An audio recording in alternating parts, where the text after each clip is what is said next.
Hello, and welcome to On Point. I'm Angela Gonzalez. Los Angeles has struggled for years to help its homeless residents. The city has 44 homeless housing projects in construction, funded by Proposition HHH. That's a tax increase voters approved in 2016. By the end of this year, 44 more HHH projects should have funding to begin. Voters countywide also passed Measure H, a sales tax increase for homelessness resources. Still, the crisis continues. In 2020, the number of homeless individuals in LA County increased by 13% from the year before. Many unhoused people choose to live on sidewalks in parks, like here around Echo Park Lake. Up until a few weeks ago, many unhoused Angelinos began building a community of tents here, citing safety concerns and a need for maintenance in the park. But authorities recently cleared the park, generating protests. They removed all tents and personal belongings, then put up this green fabric-covered fence around the park. The people living at the park were sent away and offered shelter in hotel rooms through a program that was set up during the pandemic called Project Room Key. And elsewhere, Federal Judge David O. Carter recently demanded local officials to find housing for all homeless individuals on Skid Row within 180 days. Judge Carter has also ordered an audit for all local, state, and federal spending on homeless programs. His order says the city and county are either unable or unwilling to devise effective solutions to LA's homelessness crisis. So what will LA's next move be on helping homeless people? On Point's Bryce Wayne has more. Thanks, Angela. Joining me is my guest, John Wheeler, who works in homeless outreach. Hi, John. How's it going? Good. How you doing today, Bryce? I'm all right. Can you tell me a bit about your experience being homeless? Yeah, me and my wife were doing outreach in LA, and this couple said, well, y'all going home to your house. You don't know what we're going through. So we went and broke our lease and put a tent next to them and said, okay, now we know what you're going through. We ended up homeless. When was that? 2012 to 2014, 2015. It was a voluntary thing that you chose to do. So when did you decide to go back to living in a house? When we came to Antelope Valley to help this one church work with homeless people, that didn't work out so well. So we just went ahead and got an apartment and said, we can do it from here. We'll turn a bedroom to an office and work out of there. So that's how we ended up here, back housed again. What do you think the key is for homeless people to get into housing? To have the available resources, because if you look, what I've noticed is for every 1,000 homeless persons in LA County, they have one Section 8 voucher, one housing voucher, and 30 total empty low-income apartments. There's not enough available resources to house everyone. With your outreach, how have you seen it change during the pandemic? There's actually more money to do things. They're putting them in hotels, which is great as a short term, but they need financial efforts to transition them to long-term housing. And right now, they're just doing short-term things. When the stimulus comes out, it gives money to hotel the homeless people, but with no future. Because when the pandemic's over, they're just going to put them back on the streets. There's no allocation of funds to allow for permanent housing. You're alluding to Project Room Key. Yes. Would you say that overall program is a success? Yes, actually it is, because as we go around now in Antelope Valley, there used to be 2,000 or 3,000, 4,000 homeless people we'd go deal with every week. Now there might be 200. So yeah, and these are the 200 that didn't want to go to the rooms, because I contact LA Homeless Services, who are the ones running Project Room Key in LA County, every week with a list of names. Within 7 to 10 days, they go pick them up. And these are the people saying, yeah, we don't want to go. We don't want to leave our friends. They're our family now. So something has to be done for those that don't want to go. All right, and when we're talking about unique solutions to helping the homeless, how do you feel about tiny houses or houses that are built out of storage containers? I've been looking into that. Me and my wife thought about buying, there's 200 acres for sale in Palmdale, and put tiny homes on and charge between $30 and $100 a month. That includes all their utilities, and just put homeless people there and say, this is your permanent house. This is what you pay, keep it up, no problem. And so I've got blueprints. I've talked to people that build tiny houses across the country. I even have the blueprints to build them out of storage containers.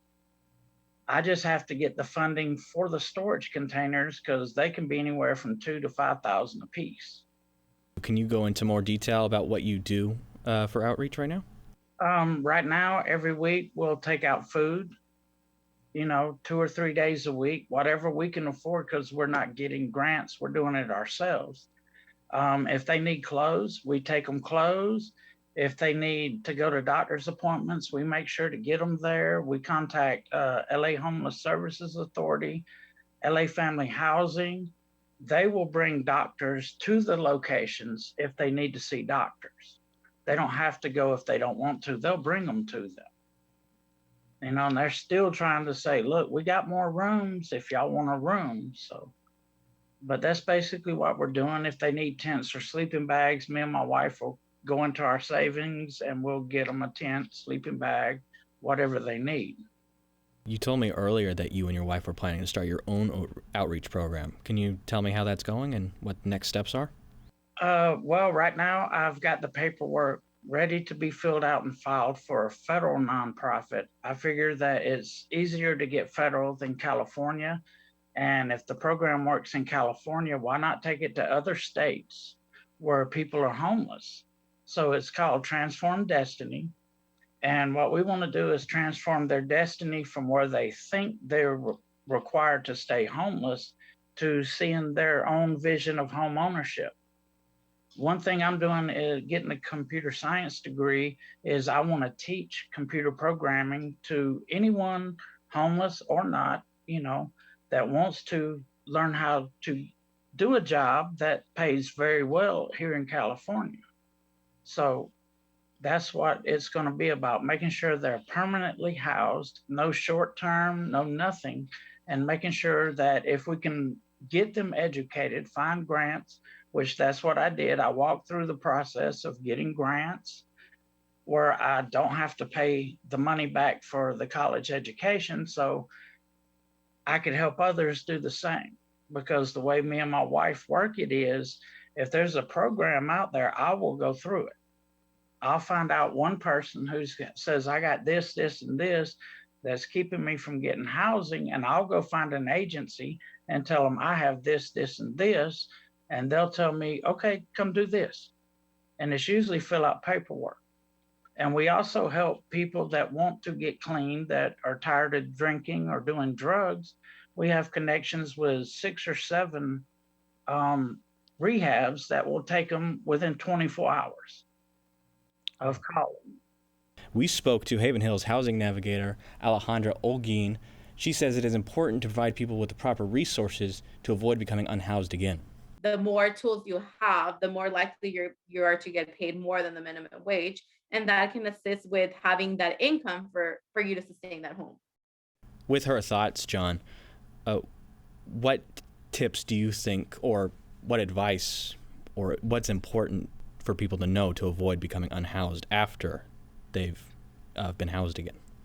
Well, there needs to be programs in place to teach them money management, resources to help them get education so they won't make minimum wage. That's what I like about computer programming is udemy.com offers free classes where you're certified and can get a job working at Google in California, taking their classes. They offer a certification course.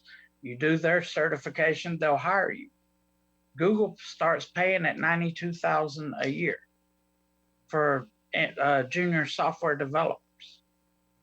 going through their program. So that's one avenue they can take. There's several other courses offered for free, drug and alcohol or psychology courses where you can help others with, you're homeless, you can help others that are homeless.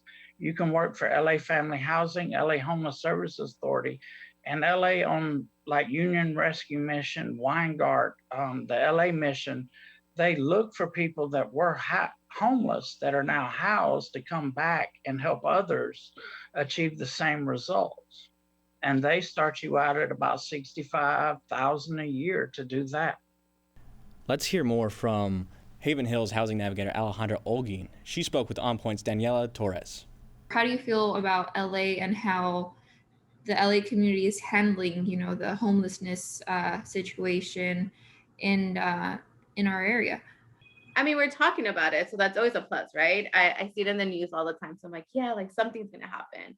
I've always been from the Valley, so I thought that the local like skate land is gonna be a tiny home, like kind of like a unit, and so I saw that and I was like, great, we're not using that location. That's good. We're gonna use this open spaces to create homes for individuals.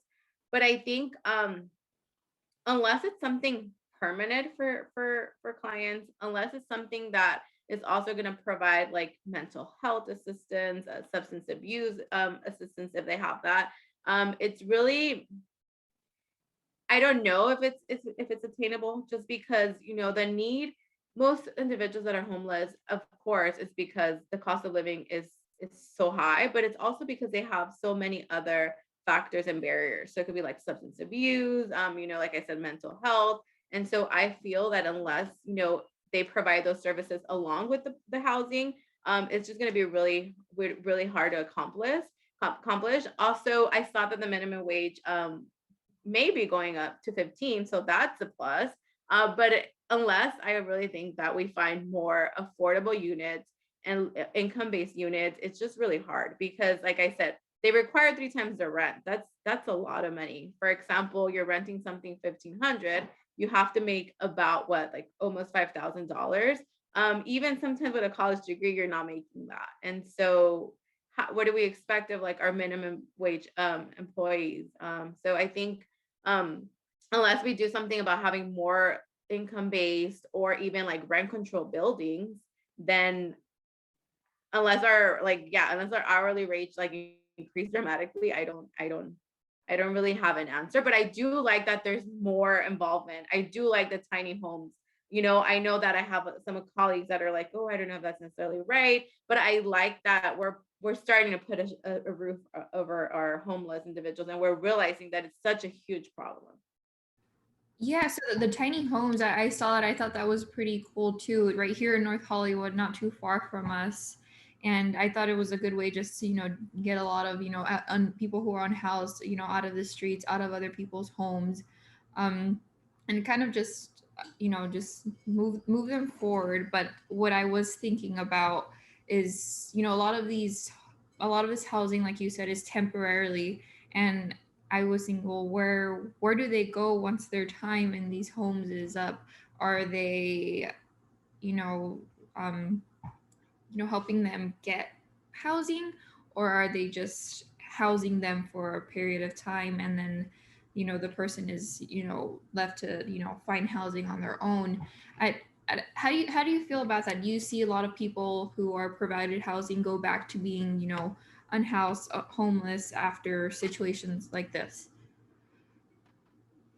I do, just because we've seen it with our clients, a client can exit successful, like they find housing, but unless, they're able to sustain it, they eventually go back into the cycle unsuccessfully. And it's really unfortunate.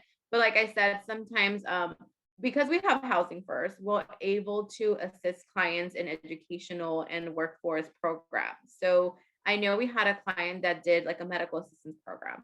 So obviously, she's not going to be getting paid minimum wage. Well, I mean, hopefully, right? Because she has the certification. So our idea, at least in our organization, is to educate our clients and provide those tools for them to be able to sustain their housing by getting better paid jobs. So I think as going back to your question, if they just provide services that are like for the workforce, for if a client, of course, their mental health is okay and they have no substance abuse, then I think the next thing would be like to concentrate on their portfolios, how they are, how employable they are. Going on to a different topic, a lot of times we see, homeless people on the streets, get taken away by authorities, by police, or told to leave a certain area. And it makes me think, as someone who's, supposed to help the community, you see a lot of like negative images of police with the homeless on, on TV, on social media. And it makes me think about, the recent sweeps of Echo Park. How do you feel about that, and what would you say that authorities can do to better handle, situations like this rather than just being, I guess, aggressive, I would say? Yes, no, absolutely. I think we have to educate our police, our officers, just because, I'm sure many of them are doing great things. That's absolutely true. But unless they're trained to work with certain population, it's really hard also to expect them to, act a certain way. So I know that in our organization, we have even trained like police officers to working with survivors, right? Survivors of domestic violence, because it's like, unless they have that training, it's really hard for anybody. Even when I started, I had to train myself to be able to work with certain population. So I think training them, it's interesting that you mentioned the Echo Park School, because I remember watching it in the news, and it's beyond heartbreaking, right? Because it's like, yes, you want to get these people removed, but where are you going to take them? Do you have somewhere to go? Like, are you going to have somewhere for them? In many instances, I know there was hotel rooms, but of course that's not temporary. That's only temporary, correct? And so that doesn't really, I mean, it assists temporarily, but it's like putting a bandage in a really big wound. It's gonna get worse. I was reading about Measure H. It was put out there to help the homeless population. How do you feel about it? Do you feel that it actually has changed things, and have you noticed a difference, or do you feel that more needs to be, or that it's not really, do you feel like it hasn't really made a difference, or if it has? I mean, they say the numbers have changed, right? You see it sometimes, like a homeless decrease. But living in the valley, I don't see that. I go down the orange line and I see more homeless population. I remember taking the orange line certain places and not seeing homeless individuals, and now you see them. So I mean, my personal opinion is I don't really think anything has changed. I think we're talking about it, which is a good thing, right? But I don't think that has necessarily been such a huge impact. We have this tiny home, so we have more organizations involved, which is wonderful. But I don't think that enough has been made, because we see it in the streets, and that's really what it's about, right? You can give me a number, but it's really what you experience. So unfortunately, I don't think it's been enough. That was Haven Hills housing navigator Alejandra Olguin. We'll hear more from her later. Now let's turn back to our guest, John Wheeler, who works on homeless outreach. Recently, a federal judge has ordered LA to help all the homeless people and house them on Skid Row. Do you think that's going to change anything? Not really, unless Sacramento follows through and makes it a priority, because LA can just laugh about it. Now, when George W. Bush was in office, is the same time Mayor Villaraigosa was mayor of LA. President Bush came to LA and he got diverted through Skid Row because of a bad accident going to Union Station. Well, when he seen that, he called the mayor and said, "What do you need to house them?" And the mayor told him, well, Bush had Congress send $16 billion to house them. Only half the money was used on housing. The other half had to be used to pay the contractors for their overages, their delays, their, not meeting deadlines. They still had to pay them. So part of that mandate from the federal judge is an audit into the money that has been spent to homelessness. What are your thoughts on that? Oh, yes. That's exactly what he's saying. Y'all got $16 billion just 12 years ago, 15 years ago. Where's the money go? Where is it now? Because they built 8 total low-income apartment buildings. And it took $16 billion to do that, which housed 250 total people in the 8 buildings. So do you think the federal government should be doing more, or do you think that they should stay out of the state issue? I think that they should contact the state and say, look, if you don't have enough financing, we do. Housing and urban development was started to make sure states would have money to house people during the Depression that lost their homes because they lost their jobs. Now, the same programs run today, but states are not going after the money like they used to be. There's very few housing and urban development programs in the state of California. There's 4 total. You said states aren't going after the money like No. they used to be. Can you elaborate what you meant by that? Well, during the Depression, every state took $1 billion a year out of the fund to house people, pay their mortgages during the Depression. After, I think, 68, they only take from it every 6 years just to cover Section 8 vouchers. That's it. They don't take it to build housing like it was meant to be used for. All right. So I also want to talk to you about Measure H. Alejandra says that she has not noticed a difference after Measure H was enacted, considering the amount of unhoused people there still are. I don't think that enough has been made, because we see it in the streets, and that's really what it's about, right? You can give me a number, but it's really what you experience. So unfortunately, I don't think it's been enough. So John, have you noticed a difference after the sales tax Measure H was put in place? I've noticed there's been more homelessness. I've noticed everybody's paying more in sales tax, but I don't think the money's even being used right now. And if it is, you don't see results of that. Every day, more and more people are ending up homeless.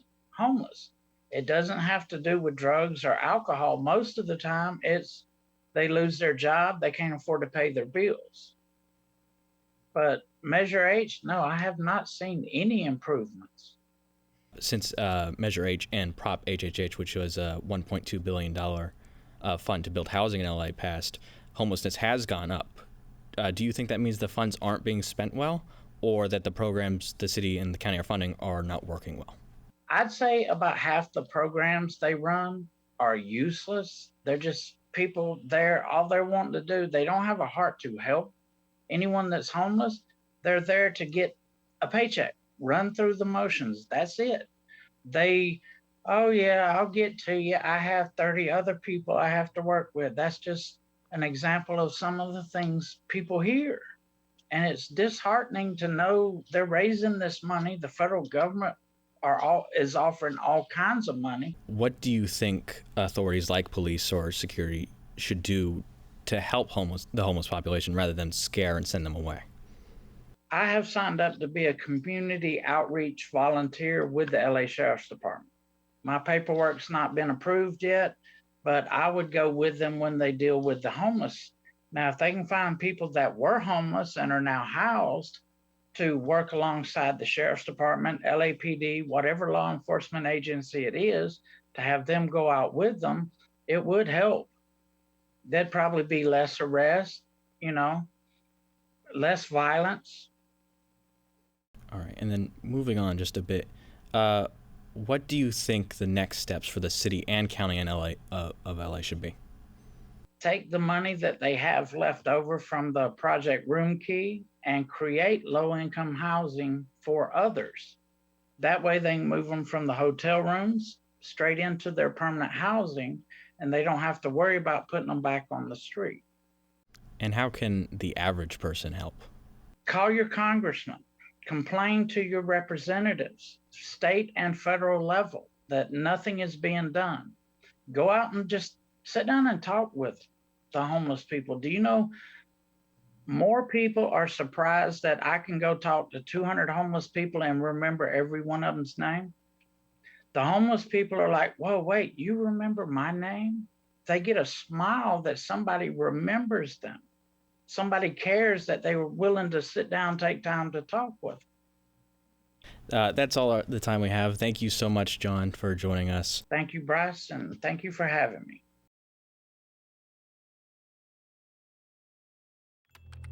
Hey there, Mrs. Carter.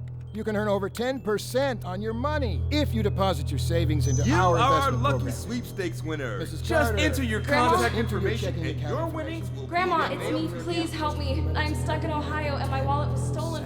Please send me some money so I can get home. Millions of people, especially seniors, are targeted every day by an array of fraudulent scams through online technology. Please be aware. What are you doing in there? What's that? I wouldn't do that. What are you doing? What are you looking for?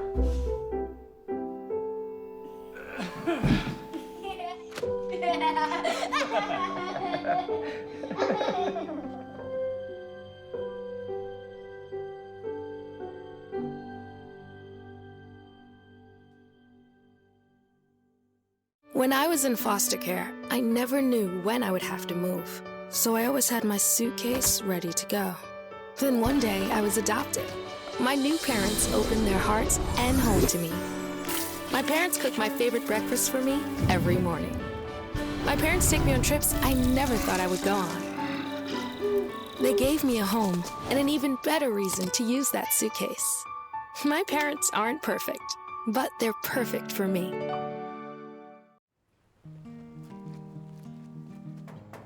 Hi, Meals on Wheels. I'm Marco. I'm a college student and I volunteer as a driver for Meals on Wheels.